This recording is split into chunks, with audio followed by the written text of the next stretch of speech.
Hey everyone, today at our podcast, we have really exciting guest with you. He has been a serial entrepreneur from last 15 years, building products, getting it live in the market. Recently, his product, Reachinbox, got really good traction, and we discussed about how you can build a profitable SaaS using like frugal marketing approach, how you build different products using the feedbacks which he got from Reach Inbox. So we discussed about SaaS marketing, we discussed about frugal marketing, we discussed about problem solving approach, which a founder should take while creating, building, and like maintaining a SaaS product. We discussed about how partnerships can be leveraged for the growth of a SaaS product. These are the discussions which we had during our conversation. You will love it. Let's take a deep dive and let's try to understand more about Alan.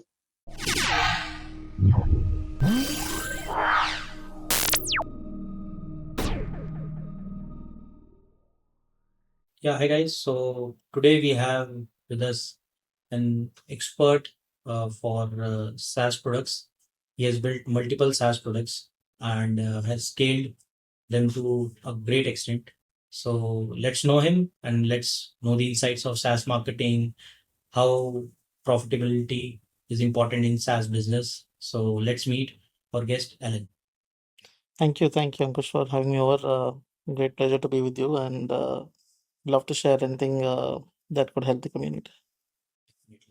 So, Alan, you started with the SMS marketing sort of softwares, and now you are like doing AI based email campaigns. So, how this journey shaped, like how it started, and now you are doing really good in email marketing, drip email marketing, and other ecosystem tools which are related to outreach, I can say.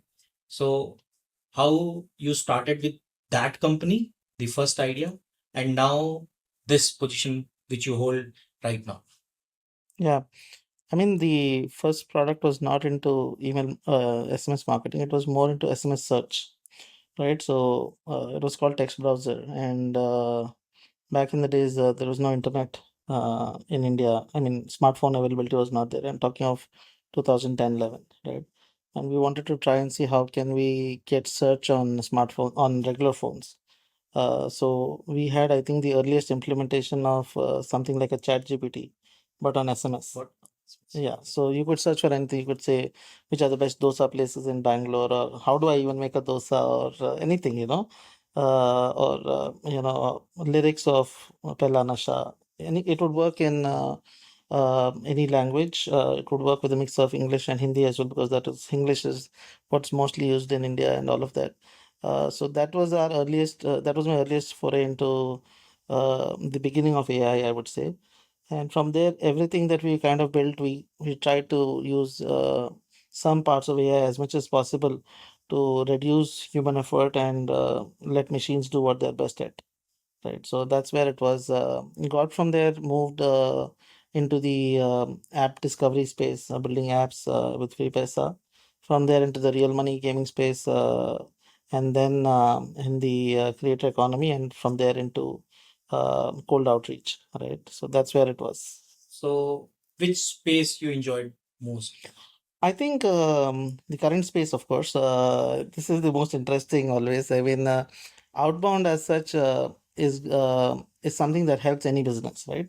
And even when we started this, the reason was we saw that the only way you could acquire users at scale for a business without hitting profitability was outbound systems, right? Outreach through email, outreach to any channel for that matter. And that's where we started building on tools which could help businesses do this outreach. So when we looked at it, right, it was like Google and Facebook. If you compare 2010, I mean, you've seen the entire journey of how Google started. You had to do keyword bidding. You would have to do keyword planning, all of that. Where is that today, right? It's no longer there. You just enter your website and then you start seeing ads being created automatically for you. All of that is done automatically, right? Including your keyword planning, bidding, everything. So What has happened is in the last 15 years, Google has taken the simplicity of creating and launching an ad to such a level that any SME could just go there, add a card, and get their ads running in like less than 10 minutes. But that's not there for cold outreach, right? Yes. Cold outreach appears like rocket science, right? I mean, I know how do I get the infra set up? What is SPF? What is DKIM? What is DMARC? I don't know any of that, right? It all appears like rocket science. And this complexity led people to go after the easier systems, which was ads on Google or Facebook or whichever channel that they were using. So I said, why don't we build a easier way to do cold outreach? Why can't there be a way where people can just come, uh, enter that, okay, I'm trying to reach out to the dentists in Bangalore, for example. They type in this as a phrase saying, okay, help me reach out to dentists in Bangalore. You get a list of all the dentists who are practicing in Bangalore. Then automatically you can say, okay, I want to filter out to only dentists probably who have this criteria, and so on. And then AI helps you create hyper personalized emails for each of this person. Your email infra is automatically set up. The verification happens automatically, and outreach happens automatically without human intervention. So this is what we started off to build. I think to a large extent we've kind of achieved some success in trying to simplify cold outreach. But yeah, I think we have a quite a bit of way to go, and hopefully soon we should be able to do what Google did to ads. We want to do that to cold outreach. Yeah. So yeah, we will come to Reachinbox also. So Yeah. the product which is like doing all this. So, but I just want to know what motivated, like what was at what stage you realized, okay, outreach is the next phase or next niche for Ellen, because you were doing multiple stuff at that time, and outreach was totally different. Yeah. So what you saw, like because you were building the products, you were getting the traction, so obviously you were making money. So what motivated to make that shift? Because it takes guts, like to leave a running business or a running product and then take a shift, like a whole new shift for a saturated niche, and then build a product, get a PMF and all. Absolutely, absolutely. So I think my major motivation came while I was at my previous startup, right? That's where when I was solving for the creator economy space, what I noticed was we had to acquire creators at scale, and we were not able to do that because the CAC was very high, and the ACV with creators, it's not as high as the CAC, right? So being bootstrap mentality kind of a thing, I said, okay, how do we kind of ensure that the CAC lowers down? If we try to figure out various ways, CAC would just not lower down. And with the interest in the creator space going up, and with more and more people trying to grab their attention, we noticed that the CAC was just rising. So then I said there should be a better way to do this. I tried to look out for, try to understand cold outreach, try to look out for tools that were doing it, try to set up email infra myself, right? Set up all of these things, and I saw that everything was broken. Right? There were some tools that were doing it, so everything had to be done manually. But what we did was then we said, okay, the intent was whenever someone posts a video on YouTube, we would pass it to Whisper, and then through OpenAI, try to create a hyper personalized email for that creator. For example, if some creator had posted a review about the Samsung phone, uh, what we would do is we would pass that transcript through AI and create a hyper-personalized email saying, "Oh wow, I saw your review about the Samsung phone. That was so good, especially what you mentioned about the camera in detail and so on. But here is what you could do to increase your, reach and so on." And we saw that this email started giving us close to 95, 96% open rates, about 35% conversion rates. And in less than 6 months or so, we kind of acquired more than 1 million creators on this channel. And I said, okay, wow, okay, this is good, this is encouraging, but who's going to really put in the effort to do whatever what we all the things that we did, right? I still remember I would manually sit and set up all of the email infra, for reaching to do outreach of about 1 million cold outreaches a month. We had to set up infra by ourselves, do all of these things. And then we said, okay, how do we solve it? And I said, okay, if this can be solved, it could really help businesses because it did solve this pain area for me. And that's when I said, okay, let's move out, let's build this out completely and solve for this area. So that's how That's how Reachinbox was born. That was the thing. I said, okay, there has to be a better way to do it. The existing tools are not doing it. The market is saturated for sure, but the market is saturated with tools that don't serve a purpose in the age of AI. If we combine what AI is doing plus our understanding of the email infra and outreach, there's a great tool that was born. Yeah. So let's suppose you got the idea. Let's I'm just going with the journey. Right now, Alan has the idea. He need to build a tool which is there for outreach. It should be AI powered. It should do hyper personalization. Let's what will be the next step? Like how should I check the like idea, like validate it, because it was already validated. There were multiple competitors. So what was the next three steps you started working on without spending too much on Yeah. either either on the testing phase or like brainstorming or something. So what would be the next three stage? I think, yeah. So, like I mentioned, whenever you get an idea, I mean, the first thing is try to validate the idea yourself. Do things manually. Don't build at all till you're able to manually do things, right? As I said, we manually set up the API integrations, manually set up webhooks, manually got all of these things. There were, I would move data with sheets, right? Not even too much of webhooks as well. So it was okay, do things that don't scale, kind of slowly understand whether your idea is actually working, put it together, and then when you see results and when you see exceptional results, that is when you know that okay, I can probably validate this and build this out. And then you solve one by one. You need to understand what part of this is the most important to solve, because even if you remember when we launched Reachinbox, it was not that it had all of it, and if I tried to solve all of it, we would have never launched, right? I mean, I see a lot of entrepreneurs, especially at the early stages. What they do is they try to solve, they have this great idea and they try to build a product that solves all of the things that they think of, right? And they never sell, right? What we did was we built the most minimal version that solved the core pain area and started selling first. And then selling motivates you like anything, because when you see customers accepting what you've done, you will get that motivation to build even further and keep on going through that. So let's talk about that motivation. What was the first sale amount? Like you launched a LTD. Yeah. What was that phase? You launched LTD on different platforms, AppSumo and other like closed groups and all. So how the that sales like started, and at what moment or what numbers like you got the idea, okay, this is working and I need to put more efforts, time and all. So what was that phase? Absolutely. I mean, I still remember our entire discussion with the team was that there are enough tools in the market, but if we drive value and if we drive people to understand what our long-term vision is, people will buy into it.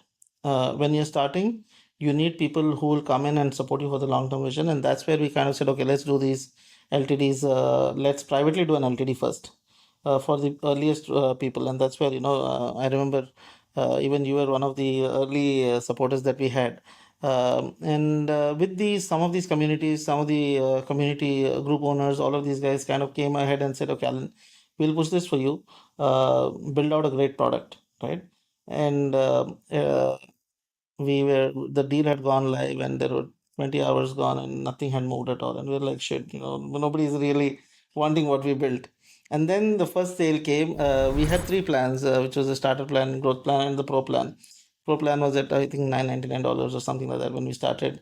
And I remember the first sale came of the pro plan. We were like, wow, right? And you know that person? Of course, of course. I didn't know him. It was he was not from my known circle. He was somebody whom I got to know later, right? I mean, once he bought, then I started understanding, okay, what are you doing? Why did you get our plan? And of course, I spoke to most of the people who bought our plans. But yeah, so that was a moment where I said, okay, people are really interested. Within the first 7 days, I think we crossed 25,000 in sales on the private communities itself. And we said this was Till now, it's not on any big platforms like apps. no. It's the that private groups. Just private groups, yes. And we said, okay, now the traction is really picking up, right? The first week getting that kind of users were kind of very happy with what we were doing. They went on giving us feedback that, okay, guys, for a version one, this is really good. And at that point, we kind of understood that, okay, now it's the time for us to kind of press the pedal, go all out on this, and kind of keep on building over here, And right? how you build that private community and what was the size? It was not my community. It was a third-party community where I went over there and I kind of explained to the community owner saying, listen, this is what I'm trying to So do. you collaborated. Collaborated, yes, Okay. collaborated with the community. And there are several communities who kind of push SaaS products. Most community owners are quite kind to SaaS builders, saying, okay, they want to promote it to their community because it helps their community as well. So that's what happened. And about 2 months later, we launched on AppSumo. AppSumo was, I think, a very different experience for us because by the time it went on AppSumo, a lot of communities already had buzz. There was a lot of buzz about Reachinbox and several communities. And when it went on AppSumo, it gave them that validation that, okay, AppSumo is backing because they have the 60-day guarantee and all of that stuff. Uh, and that was the time when everything broke, right? Because AppSumo, we had a lot of traffic coming in from AppSumo. We had a lot of users coming in from the communities, and then there were some creators who also actively promoted us and so on. And I remember there was a single day when we had more than 1,000 subscriptions come in, I think, towards February. What was the whole ticket size for on that single day? I don't want to reveal numbers of the day, but of course, I mean, Any like, average number? much over 100K. But we had that entire thing coming in a single day, and we said, wow, here is validation, here is people who really like it, but we had not even prepared ourselves for this. We never even imagined in our wildest dreams that we had not even planned for 1,000 users in a month, forget a day, right? And the tech that was there was not even built to support it and all of that stuff. And that was a learning at that point that, okay, prepare for scale. You might have to scale in very unexpected ways, right? We had about 500 open tickets coming in that day of we had not built help articles and so on, right? So it was a great learning for us, but over time it kind of the product started maturing up, and the product is now at the moment processing over 5 million daily emails. So I mean, this is where we have scaled, right? And what's the average user number like at Reachinbox? About 15,000 active users, right? Yeah, that's great. That's great. So basically, you focused on like aggressively focused on sales first. You built a beta version with the core features and all that thing. Then you launched it. Then you pushed it in the market. You waited till extent where you validated the idea. You got the bootstrap fund or some sort of fund to play around. Yeah. Then you started the next phase like support and other things Absolutely. where people usually spend most Yes. in the first case. So you like how you got this approach, like it is a planned approach, like already it was planned, like okay, we will go frugal, we will don't spend, we will don't like, because I know you can do like on day one you can launch everything, but how you like stopped yourself by not like getting distracted on these platforms, because everyone tells okay, you can run Google ads, you can do community, you Yeah. can do this, you can do influencer collab and all. So how as a founder you stopped yourself and make sure you just focus on this frugal approach till the extent the that reach in that AppSumo launch. Yeah, so I think it's very important to understand the learnings that frugality gives you, right? I mean, many times I think that is the superpower of bootstrapped entrepreneurs. And I always believe that, raising capital too early is a major reason why a lot of startups don't make it, right?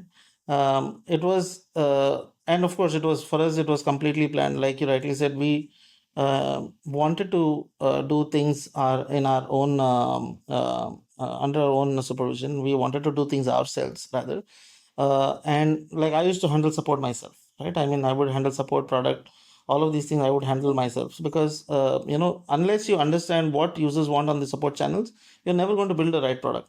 And this is what we kind of contained ourselves. We said no running anything, don't run any ads, get the power users in first, let them kind of share what is working for them, build on that feedback, and then keep on improving from there. And once you understand that, okay, you reached a scale where you've got enough feedback and enough work to do for the next couple of months, that's when the team started coming in. That's when you start recruiting a team and so on. So feedback played a like a really Major role for us. Yes. So how you collected those feedbacks, managed them, and how you implemented these solutions? Because it's a really like, because there will be lots of feedback, like someone will be asking for some XYZ feature which is not in your pipeline, or you planned that but not in that quarter or some. Absolutely. So how you like collected those feedbacks? Because I know that there was a Facebook group and everything. So, and how you responded them? Because see, you got 10 feedbacks, you started working on 5, you put a hold on other 5, but you need to like communicate with that person Absolutely. also, and because he has also paid, and that person who have giving the feedback. Absolutely. So how you manage that? I think what worked very well for us was we used a tool for the roadmap planning. Yeah. Our entire roadmap was public and is still public, and we also allowed people to put in feature requests on the roadmap, Yes. right? And we allowed our users to kind of upload the feature requests that worked best for them. So for us, that kind of worked really well, because we then prioritized features that most of our users wanted. It was a very open setting. We said, okay, guys, if you want a feature, if you Then you add should it over there, and if more people upvote for it, then we are here to build things kind for of you. you gamified that. Yeah, If you need, show the support and ask other also, like absolutely. just if that feature is most supported. Yeah, And what's that tool? it is Canny. It's called Canny, right? So we use this tool. Canny was really helpful for us, and during and it handles communication with the users as well. So whenever a feature goes into prod, you can move the card into prod, and it'll communicate with all the people who have upvoted, saying, That's really good. Like user will get that notification. Okay, yes, my feedback was like was considered and is built out, right?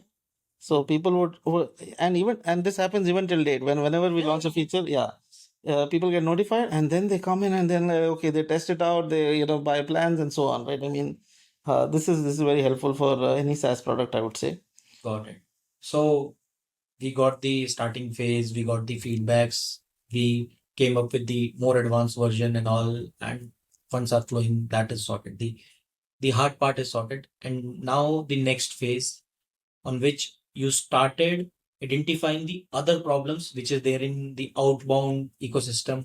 It could be mails, it could be warm up, it could be deliverability and all. So how you like identified those problems? Because in early stage, Reachinbox was just email drip and all, AI powered personalization and all. How you identify the rest of the problems? I like they were motivated from the feedbacks, or how you identified and what actions you took? Yeah. So this was very interesting, because immediately after reaching Bowser towards June 24 is when we launched Zapmail. And on Zapmail was completely built out of our intercom, right? I mean, people would come on support saying, Alan, my emails are not going through. They don't get the deliveries. They don't get reply rates like I would assume. And I was like, dude, something is wrong, right? It worked for me. Why is it not working for you? And then I went back and I thought, okay, I was using only Google and Microsoft Infra when I was testing it out. Uh, and a lot of our users were using other SMTP providers, or infra that was infra that was not widely accepted. And I said, okay, could this be the reason? And for a lot of our users who were saying I'm not getting delivery and all of that, we procured Google and Microsoft infra, and we said, would you mind if we buy the infra for you? We set it up on our own cost and experiment with your thing, same copies and same lead lists. Would you mind if we see the results that way? And they said, yeah, why not? Okay, and we experimented there. We saw that their reply rates went up 4x. Okay, and then we said, okay, here is a problem to solve. Right? So from feedbacks, you got the business idea. Yeah. You tested it. Yeah. And now how many users Zapmail has? Zapmail has well over 4,500 businesses now using it. That's the power of feedback, like from a real user. If there is a pain point, Absolutely. and if you are able to solve that in a right way, Yeah. then you can definitely make good money. Absolutely. I mean, I think it goes back to the same old saying, right? If you're solving a if you're solving a pain which is large enough for a lot of users, then success is just an outcome, right? Sometimes what we do is we think of the problem that only the problem area is itself very small, right? So I think identifying that is the most important thing when you as for a SaaS entrepreneur. Yeah. And you got it like served on your plate. So yeah. So no market research needed. Absolutely. Yeah. So you launched 2 products, you have multiple in your pipeline, you are getting the real traction and all. So any plans to support the other founders which are building into same niche or building SaaS from all across the world? Because I know you help me a lot. Like I have your number, I just ping, you just say okay, book a call. So like I know you are ready to help, but from a business point of view, how you are trying to help the founders who are trying to make something or facing some issues? Absolutely. I think one is we have on the business front, as a part of the product itself, we have something called the startup program, wherein we partner with a lot of these early stage startup communities who kind of want some form of cold outreach to be done, right? So we have a very discounted startup plan for early stage companies that are there. But apart from that, as Outbox Labs, we invest in other entrepreneurs who are building out in the same space. Uh, because we know that we have the distribution that's available to take their product to the masses, right? So this is what we do right now. We kind of partner with other entrepreneurs who share the same vision, who want to solve in the outreach space, and kind of take it from there. So yeah, I mean, if you know any good entrepreneurs building in the outreach space, please let them know, and we would love to. And like how you identify or select those startups? What are the criterias, and what's the process? What's the timeline? I mean, we are, very recently we kind of closed a deal. Went from first meeting to, cash in the bank maybe in less than 6 weeks, right? For us, the whole idea is if we feel that the pain is large enough, and we feel that our users might be able to provide the distribution for that, and if we are able to help the entrepreneur truly in product tech, whichever angle that we see, we kind of go and partner up with them, right? So it really depends on the founder himself and the problem that he's solving. So for us, these are the only two criteria that we're looking, because bets are on the founders, right? This is what we look at, and if the vision is large enough, then you can always solve in the space. And the only thing that we're looking at is what is the direction in which he's thinking. So that's it. So we have a mini Shark Tank, kind of Shark Tank. The distribution is already there. So you identify the problems, you bet on founders and all. Absolutely. That's great. That's great. These are all the success which Alan has like faced and all. Failures, a really important lesson in everyone's life. Yeah. What was the most three like important or failures which told you, okay, this is really not working, or you have done something really wrong? Like, what was that phase, and what was those like companies in which you face this? Yeah. So, I mean, I never talk about the failure side of stories, because people only want to listen to the good side, right? I mean, the other side, most often people are like, it's okay that it has happened. I want to understand how do I win, not how do I fail, right? But I believe that the learnings are more in the failure than Yes, definitely. Because every failure has a $1 million like a story. Of course. You can save lots of fun, time, energy, relations. Of course. Everything. So I think we should like founder should more focus on failure, telling those stories, because that saves the real time and energy and Absolutely. puts you on a right track. Absolutely, absolutely. So for me, my first one was even before, like I said, like I spoke about text browser. While I was in college, I built my first company called Discount Funded. So this was my earliest venture, and Back in year? 2008, right? And here was where I kind of had all my learnings, honestly, right? So discount Pandit, I used to still code that time, and I was very fond of the idea, which was group buying was being popularized by Groupon those days. Groupon was a favorite in the US, and I said, what if we are able to, have something similar in India, which is group buying plus product discovery, right? What if I can connect users who want to buy a phone with the nearest retailer, get them on a chat, and kind of organize group deals by combining all of these chat queries and get a good deal for everyone, right? This is what I was kind of trying to solve. Built a beautiful product. First of all, spent a lot of time, almost a year, building the product, trying to see, okay, this is how I'm going to solve it. Because those days you didn't have sockets, right? I mean, chat had to be on XMPP and so on, and no smartphones, right? No GPS, none of this. So we were building, we were solving, doing all of this. Never once did it cross my mind to go and at least check who needs this problem, who's having this problem.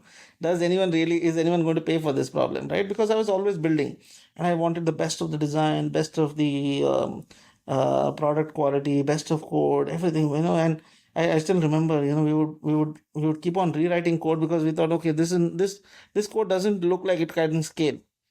You didn't have users only. What will scale, right? So we went on doing this for about a year, and we were so passionate. We said, okay, we will launch on this date. I still remember it was 080808, 8th of August. We all of us said, okay, we'll launch on 8th of August 2008. And, we were so happy about it. Just to launch and realize that nobody wants it, right? There was no affiliate tracking system which would kind of encourage online buyers to kind of come to us. Offline retailers said nobody is going to buy online in India. People want to touch and feel products. So I'm not going to give you any commission, and I don't want to buy any plan from you. And users anyways didn't have phones or anything, so they would be okay to just go to the stores, right? So the entire delivery model was broken, right? And people who were there on the computers also would say that, okay, let me this thing. Though we acquired users and so on, and though we got some feedback over there, the business viability didn't make sense. There was no business model at all. We gathered users because even those days we were good with growth and all of that stuff. SEO, we did some programmatic SEO back in the day, kind of created hundreds and thousands of pages, and all of that stuff. But after all of this, people would come, they'd look at the product on our website, and then they would go to the store and buy because they found the entire thing, So it was acting as a like a discovery platform, and Yeah. then the conversion Conversion happening at the store, and there was no way to kind of track it, and no way to monetize that at all. So that was the first failure. That was the biggest, and maybe all the learnings happened over there. Then I started doing this, that okay, whenever you get an idea, first try to understand who's the buyer, Get the customers. get the customer, first sell before you build anything, right? And if you have that, and then you start. Yeah, if somebody is willing to pay, that is your biggest validation. Somebody opens up the wallet and says, take, here is my money, uh, I would like to buy this service. Then there's no bigger validation than that, right? Because I truly don't believe in these free plans and all of that, right? I mean, users are not serious customers. Exactly. Users are not users till they pay for your product, right? And if they don't pay for your product, sooner or later you're going to lose interest in what you're doing, right? Because everyone has bills to pay, right? So this is where it is. So, and this was the challenge which you faced like back in 2008. Yeah. You might have faced multiple challenges while building, scaling, and maintaining the huge team which you have right now.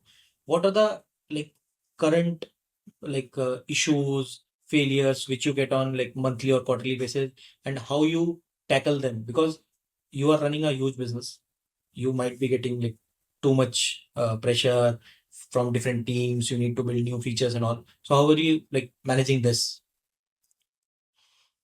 I mean, see, once with time, what has happened is, thankfully, I've been able to get really good team members with me, right? I think forming the right team is the most important part as a founder, right? When you have the right people with you, half your job is done, right? Uh, for me, thankfully, I'm blessed with a team which understands what I'm even before I say, they know that, okay, this is what you want to do. Let's kind of execute. And now what happens is we have split our teams into various sections. Each of them is focused on, for example, we have a dedicated lead for ops. We have a dedicated lead for customer success. We have dedicated leads for tech. We have dedicated lead for product. We have for growth and so on. All right.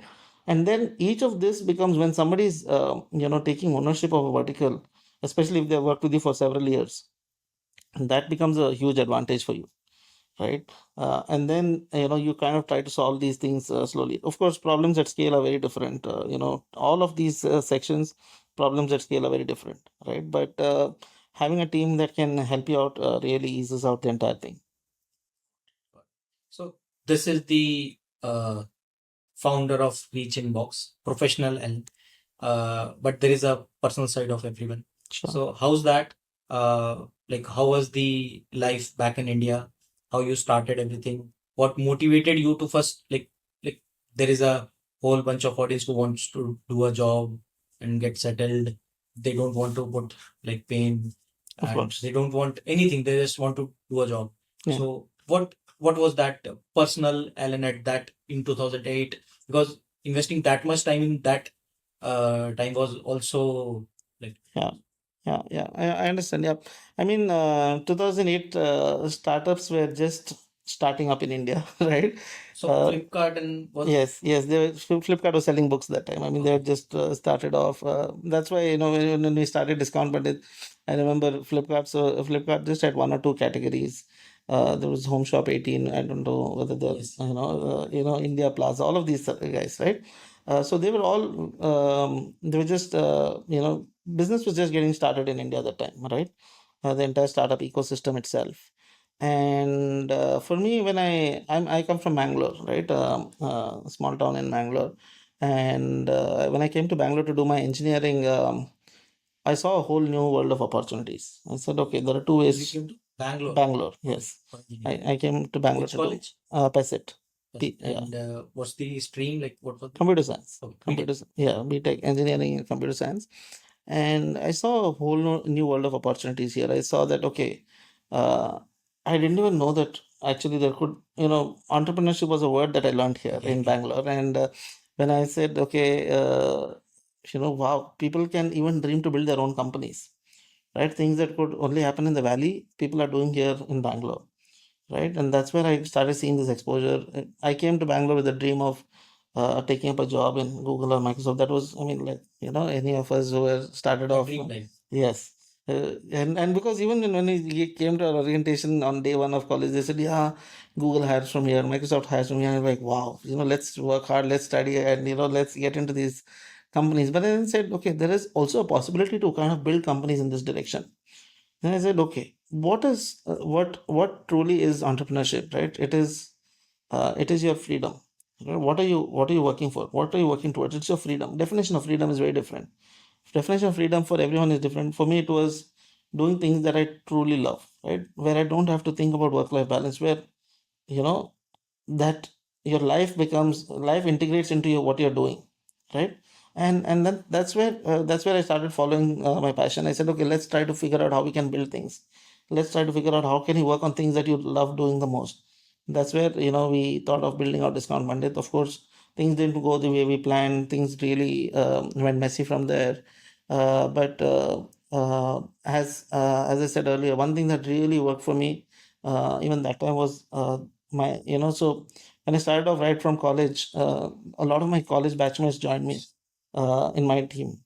And when things failed at Discount Monday, they said, "It's okay, Alan. I know we'll figure out something else." I used to have a apartment in Bangalore that time, and they said, "Okay, you have a place. We'll just come and stay over there and build this out together." This is what thankfully got the support of the team right away, and that's how Text Browser was born. there isn't like, yeah, most in the starting phase, most of the friends are the co-founder or the initial team members. Yeah, And they stick to it. absolutely. Very, other than this, there is a strong pillar family. Yeah. And in India, there are not much support from the family point of view. They want to just get it settled and all. They don't want this experiment. Yeah. Thing. And back then, no one was telling them or explaining them, okay, this is a whole new stream, or you can make business, IT, and all. So how you manage that? I mean, that was a tough one because, for me, I was one of the uh, earliest people from our, family to kind of get into the entrepreneurship space.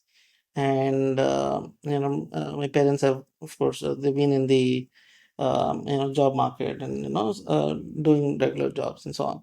And siblings as well were into that. And so when I wanted to get into entrepreneurship, it was like, sorry, what? What are you what are you even talking of? Why do we need to do this and all of that? So I said, okay, fine. I thought I will try it out. Let me experiment, and if things work, I'll tell them that this was my experiment. So I was just building it out and trying to experiment by myself. And definitely don't recommend doing that. But once we did that, and I thought I would be able to tell them sooner that okay. And at what point you told them, okay, I'm doing this thing and this is working really good? Yeah, so that was after text browser because till that time I didn't have anything to Okay. tell. Okay. Right? So I thought every time I would be like because the entire scenario is planned in my mind that okay, I'll have this office and I'll call them and I'll tell them and all of that, and but that scenario is not working out at all. Right? So The dreams were planned, but dreams were the planned. We were not reaching that dream at all, right? And then came the time when the dream crashed, right? And things were like, okay, now what do we do? But then we said, okay, let's try it for a little more time. And then we said, okay, let's build this text browser. Text browser kind of took off. We were able to set up an office. We were able to hire a team, and in that's Bangalore. in Bangalore. And then I called them and I said, okay, here, this is what we have been doing. This is what I've been up to. And this was the year? This was about 2010, late 2010. Cool. So 2 years kind of building Yes. and fighting for the idea and all. Correct. So this is where it was, and I think so. I told them, of course, I had a great amount of support from them in terms of, they said, okay, figure it out. I was telling them I'm trying to still figure out things, though this is the direction I want to go, and I'm still trying to figure it out. And they said, okay, no problem. And then when they came for the office inauguration, they, I think there was a lot of mixed feelings that day, whether to be angry, whether to be proud, whether to be, so I think that's where it was. But then after that, ever since they've been supportive, and that's how things have worked. Got it. You told me that your friends were early teammates and all. Yeah. But in most of the cases, Yeah. people are not able to find a person who is that much motivated for that idea which is there in their mind and all. Yeah. So what could be the best advice or any platform or like what people can do to solve this problem? Because everyone will not get these sort of friends or people in their network which are ready to support them in their business ideas, or like either they are doing in good in like designing or marketing or something like that. So let's suppose there is a single person who has a great idea, want to build it. So what would be the best step as of today, like in 2025? What could be the best companion for that guy? I mean, it's a tough one. I mean, see, as entrepreneur, I think the network should be your biggest leverage. Yeah, Right? but at starting age, no one has the Yeah, network. yeah. No, but even when you're starting, so you're either okay. Let's look at the scenarios where you're starting out, right? You're either starting out while you're at college, Yeah. Or slightly after college, or while you're at work. Yeah.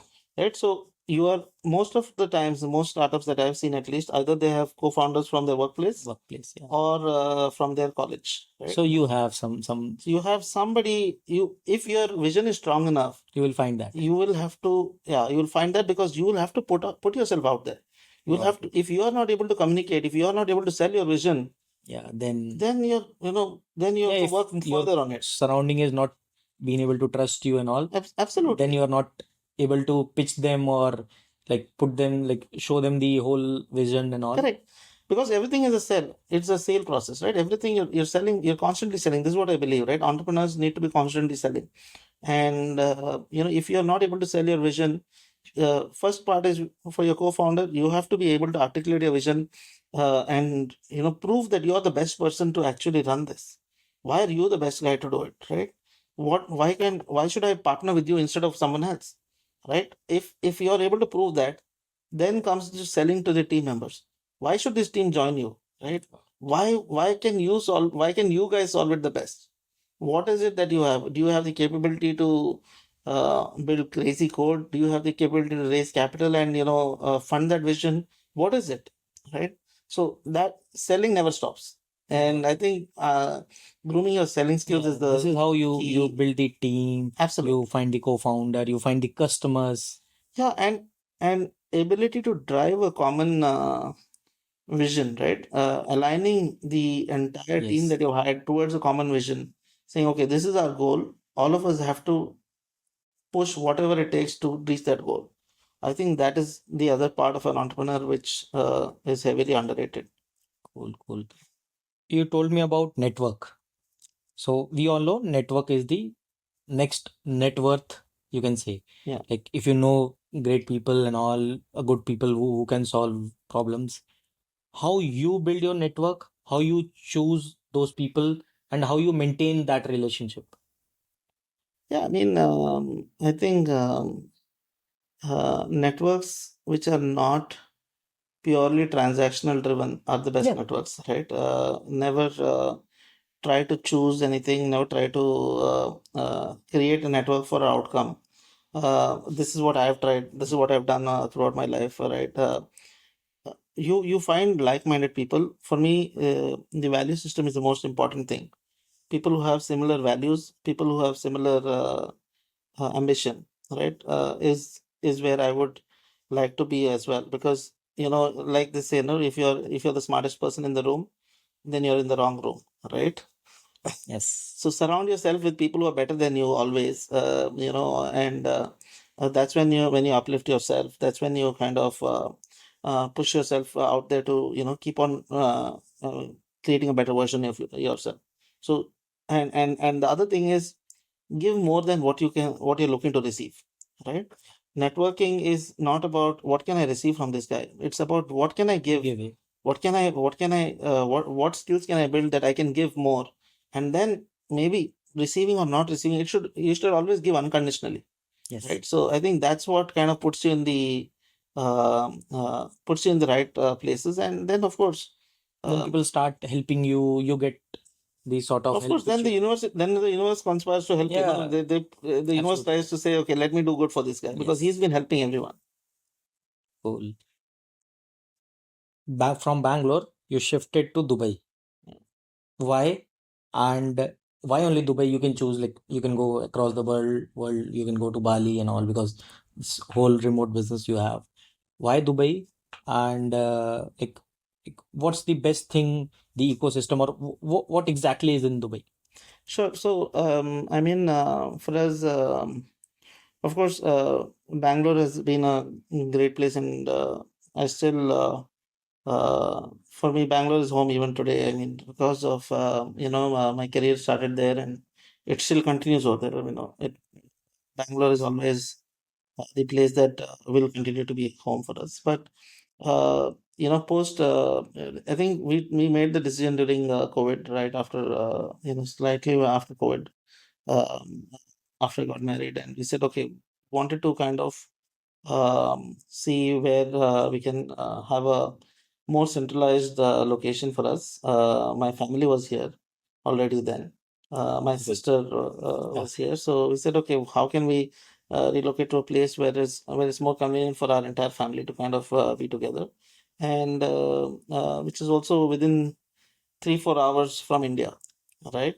So for us, it was choices were between Singapore and Dubai, and Oh, then finally, we said, okay, it makes sense for us to call Dubai home because of the like I said earlier, it is. here Dubai is a place that is filled with hustlers, filled with entrepreneurs, filled with people who want to level up from where they are.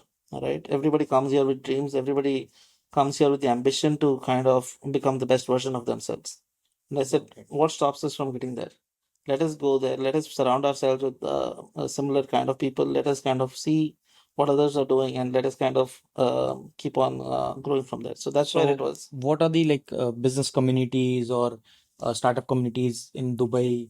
A lot of these communities are still starting up, and it's primarily now. I don't know whether it's quite organized, or whether the entire thing is still yet to be built out. But the best part of Dubai is most of your events for the SaaS space or the tech space are now being hosted in Dubai. Okay. So your networking happens around these events. You kind of start building or knowing people through these events. And that's why even location wise, I kind of chose to stay close to Close to the close to where most of the events are happening. I said, okay, let me try to be based close there, so that I don't give myself a reason saying, okay, oh, I need to go there. Let me not go there today. Let me go some other time. So yeah, this is where it is. Participate in events, build your network around these events, and then keep on growing from there. So you mentioned events. Mostly events go like people attend events for networking, to build relation and to get more business.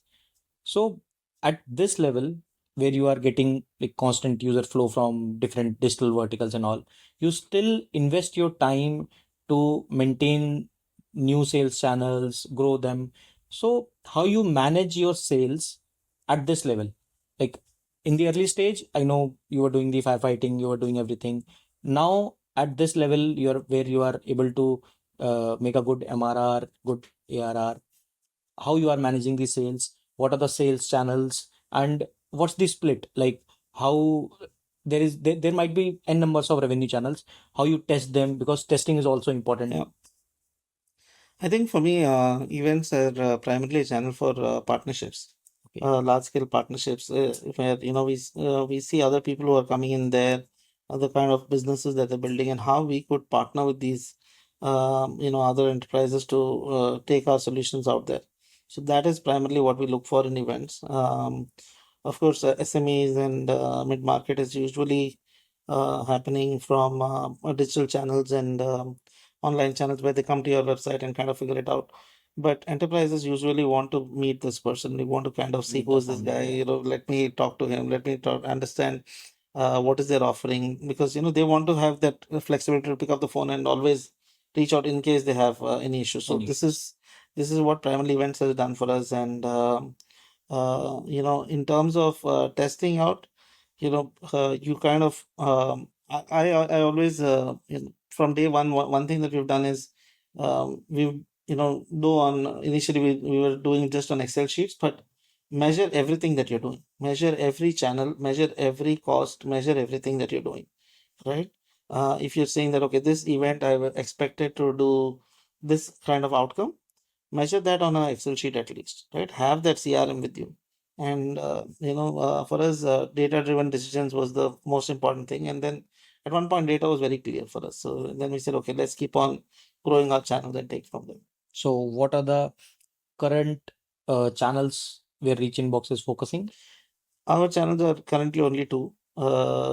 Sorry, three. One is, of course, content and SEO. Yeah. When content SEO plays a huge role for us,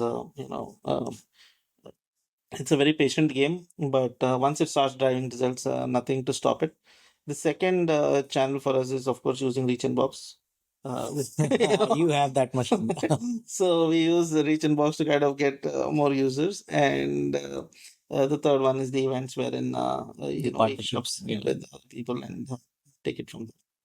Cool. So let's do a rapid fire, okay? Yeah. Where I will be selecting some niche. For example, email. You can take name of 5 tools other than Reachinbox or Reachinbox features, or we can do any other categories also. Okay. So that I just want to get inside the mind of a founder who have built a SaaS.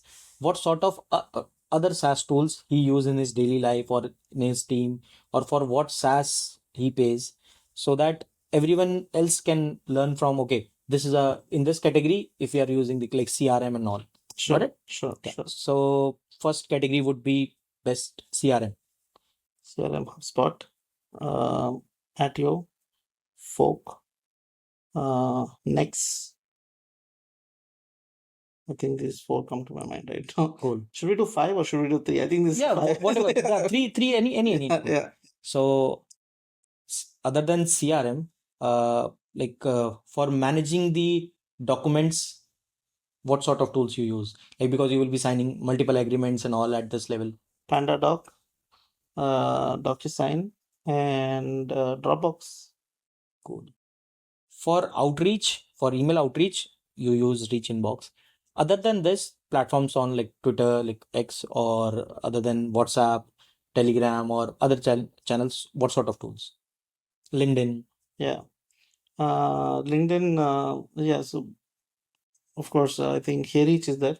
Okay. And on X, I think there's Drippy.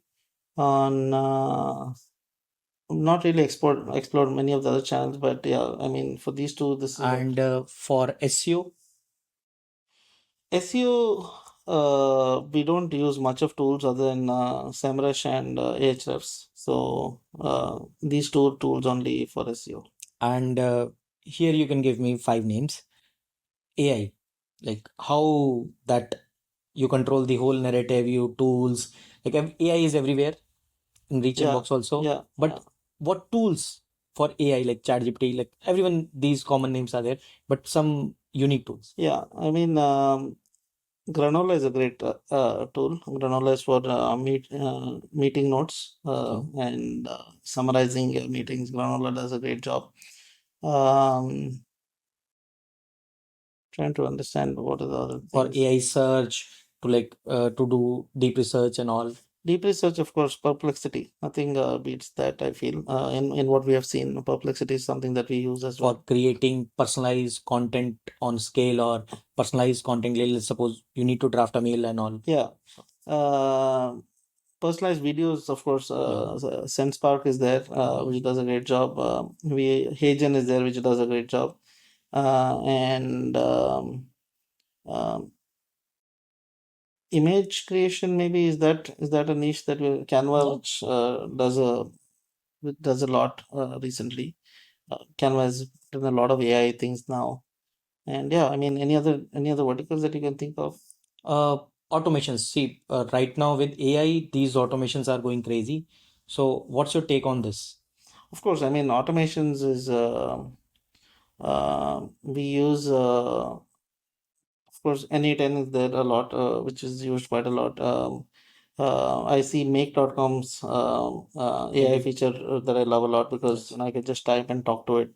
And there are not getting the name, but yeah, browser flow. Browser flow, yes. Which I really like because the way it what I love about browser flow is the simplicity, right? I mean, you can you don't need to really Do anything or yeah, it records your flows and then it kind of replicates it. But yeah, these are three things that I kind of really like. what sort of 3 automations uh, will Alan build or want right now? So let's suppose you're going tomorrow office. What sort of automations what work you want to automate? I think one is kind of pulling out all the content from LinkedIn that's talking about anything in our space and identifying the ones that are getting traction, right? I think this is something Cool. that is going to be quite essential for us. So let's suppose based on keywords, you want to track the post or the engaging comments or the viral post Yeah. and get them into your database so that Yeah, get them into the database so that we know that okay, we need to either engage there or we need to kind of you need to make your presence in absolutely, that. absolutely, Cool. absolutely. This works for any platform for that matter. Um, Second is understanding on product hunt, understanding what products are, what sectors are there, which are and which pain areas are there, which people are really.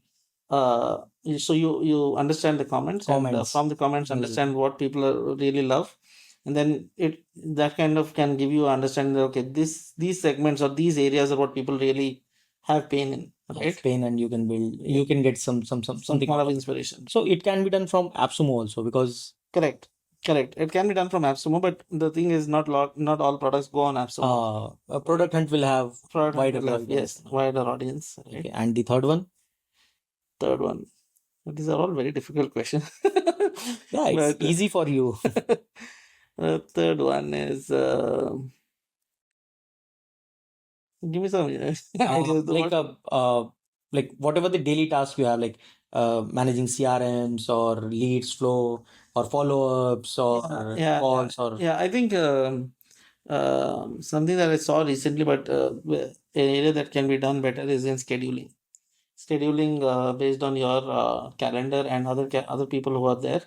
The back and forth scheduling is something that people are trying to solve, but I don't think it's done yet in the right and way. it should be done from like either WhatsApp or like the easy channels. Okay, Absolutely. so I have a call, just I write a text, and either Absolutely. Telegram or just a simple prompt can Exactly. Because when it different has time your zones are calendar involved, and that's yeah, calendar, and yeah. yeah, because when different time zones are involved, different, Oh, yeah, yeah, got it.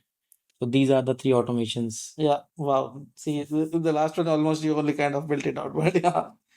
Great. So Alan, it was really nice talking to you, Thank you and so much. we love to like be in touch with you. I learned a lot from like in last couple of years when I met you first time in that December winter morning. So next day I was going for my wedding shopping and all. So Great. I came to that farmhouse and where we stayed and all. So from there till now, I learned a lot.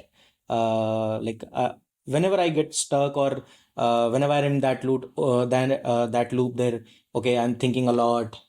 Do I need to build this or what I need to do? Then I just go to you, book a 20-30 minute slot, get something out of it. We discuss some random stuff. Yeah. Then once that call is done, I watch the recording. Okay, I got the next step, what I have to do. Then I build that. Then this is the outcome which I am getting from your story. And I think lots of people are there who will get multiple outcome, multiple stuff from this podcast or your story. I would love to sit with you again anytime on Google Meet or sometime, because the insights and how you share it, because that is really important. There are people who have much more knowledge, but you believe in that. Okay, let's share it, and that is really important. Yeah. So thanks a lot for your time. Thank you. Very kind of you, Ankush. I mean, really appreciate having me here, and let's continue building amazing things together. Definitely. Thanks a Yeah. lot, sir. Thank you. Thanks. Thank you. So that was Alan for you. AlanDSouza, founder of Reachinbox, Zapmail. He is one of them, like who don't create a product. He creates an ecosystem. If you got any sort of insights, any knowledge from this podcast, please share your love. Hit the like button, subscribe it. We will try to get you more and more guests like this. And thanks for watching.